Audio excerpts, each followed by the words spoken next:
Jeigu tu sugebėtum paimti konsultantą, kas tau iš tikrųjų pakonsultuotų ir paaiškintų, kaip kas yra, tau žinai ne žuvį duotų, bet tau meškerį duotų, paaiškintų, kad va, žiūrėk, reikia taip, pasižiūrėti galima, taip atskirti reikia ir tu pats galėtum priimti sprendimą. Tai gali būti tavo, pelningiausias sprendimas, tu visą gyvenimą tai info naudosi. Bet problema ta, kad kai tu imi nemokamas konsultacijas, tai dažniausiai, kad skirti, ar tai yra konsultantas, kuris tave konsultuoja, ar tave moko, ar tai yra pardavėjas, kuris parduoda produktą kažkokį. Ir dauguma, jeigu tu, aš net nežinau, bet jeigu reikėtų surasti gerą konsultantą, kas galėtų pakonsultuoti, ne?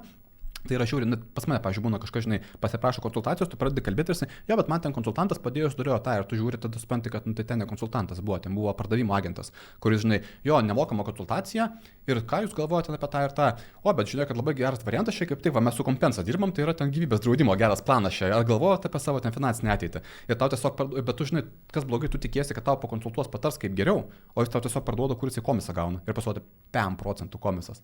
5% tu štuką įnešiais 500 gavo iš karto, pas tave, žinai, 500 liko.